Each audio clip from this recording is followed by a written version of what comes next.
যাবে, করা যাবে? তাহলে এবার একটু করতালি দিয়ে, হ্যাঁ ঠিক আছে, সকলে বলবেন। ঠিক আছে, চলুন। হরে কৃষ্ণ হরে কৃষ্ণ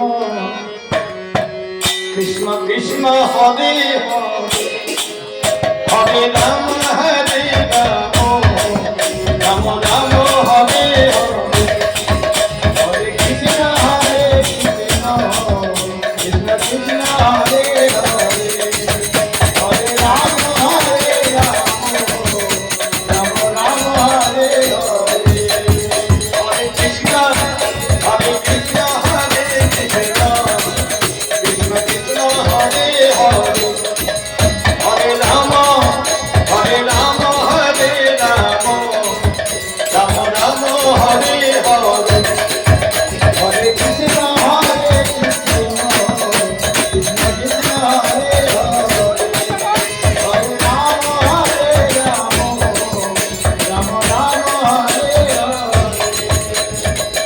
আস্তে আস্তে, এই দাঁড়াও দাঁড়াও দাঁড়াও, মায়েরা গাইছেন তো নাকি? গাইছে মনে ওই মনে না, গাইছে। আস্তে আস্তে, শুনতে পাচ্ছি না। এই, মনে মনে গাইছে। শোনো, তোমরা এক কাজ করো, তোমরা গাইবে না কেমন? আচ্ছা মায়েরা বলো, হরে কৃষ্ণ করতালি। না না, এরা গাইবে না, আপনারা কতটা গাইছেন দেখবে। হরে কৃষ্ণ হরে কৃষ্ণ কৃষ্ণ কৃষ্ণ হরে হরে, হরে রাম হরে রাম, রাম আরেকটু পারবে। হরে কৃষ্ণ হরে, এই তো, হ্যাঁ, হরে রাম হরে, তুমি তালটা রেখে যাও। এই তো, বাহ, খুব সুন্দর হচ্ছে। হরে কৃষ্ণ হরে, বলছি হ্যাঁ, আমরা কি এবার তাহলে চলে যাবো? ওরা বলেনি গাড়িটা করে নিন। সেটাই তো ভালো। আমরা তাই বাড়ি চলে যাবো। না না, আপনারা খুব সুন্দর গাইতে পারছেন। আচ্ছা, আপনারা যে এত ভালো গাইতে জানেন, এত সুন্দর গাইছেন, যদি আমরা আগে জানতাম না, এই এদেরকে কাউকে নিয়ে আসতাম না। নেতাই গৌর হরি হরি বল। ঠিক আছে, করতালি দিয়ে করুন। আপনারা বলবেন বাবা করতালি কেন দেবো? করতালি কেন দেবো? নাম গাইবো, বলবো, ঠিক আছে। এই করতালিটা কেন করবো?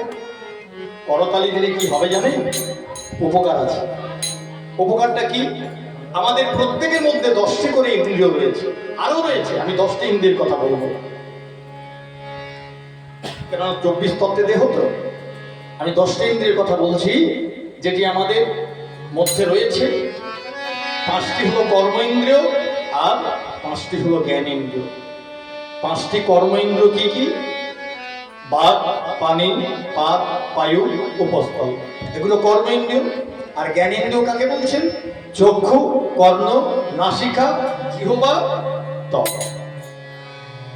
এগুলো জ্ঞান ইন্দ্রিয়। এই 10টি ইন্দ্রিয় করতালি দিয়ে হরিনাম বললে এরা সুস্থ সবল থাকবে। এই দেখুন, আরেকটু বোঝানোর চেষ্টা করছি।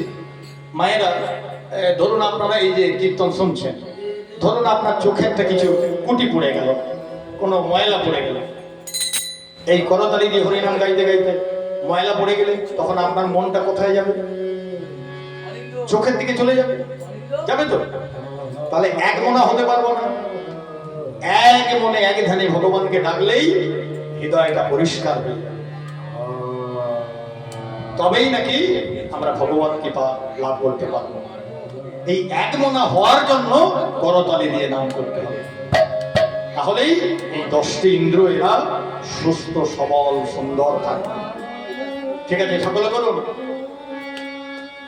হরে কৃষ্ণ কৃষ্ণ